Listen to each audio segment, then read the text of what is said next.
by the state. Reporting live, I'm Denise Rosh for News 3. Let's go back to you in the studio. So tough to see those frustrated tourists and the money they could bring into our economy. Thank you for that, Denise.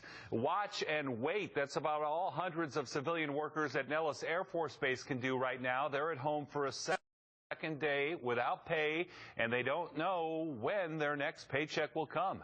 News 3's Kelsey Thomas has a closer look at how this partial government shutdown is affecting furloughed workers here in the Valley. She joins us live from just outside Nellis. Well, Jim, 1,200 civilian workers at Nellis are out of work, and they're getting some unexpected time off, but they're not the only ones. Today we heard from some local unions that represent workers who contract with government agencies here in Nevada. Those employees are also out of work. They say they are frustrated. There is still no deal in Washington. This is not a partisan issue for us. This is about people. This is about people's lives. Not only affecting government workers, but the people who depend on the government workers to inspect the work that they do. There are hundreds of people in Las Vegas working for companies that do business with the federal government.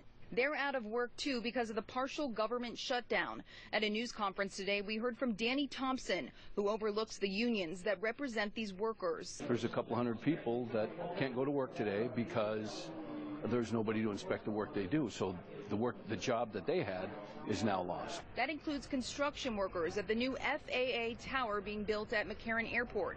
James Hadley works for a union that represents a group of electrical workers who were told to go home today. They're upset. A lot of them just got back to work. They've been unemployed for a long time with the recession here in Nevada, and they've been struggling, and they're finally getting back to work.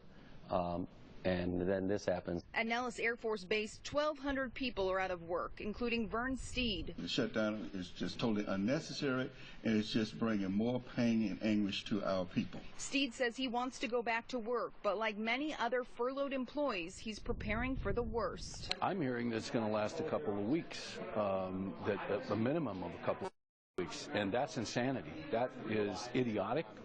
This is a political stunt. The Republicans need to stand up to the Tea Party members and stop this. Right now, it's just a waiting game. Furloughed workers say they want to go back to work. They want those paychecks, but it's just unclear when that will happen. Reporting live from Nellis, Kelsey Thomas, News 3. All right, Kelsey, thank you. And here's another casualty of the shutdown.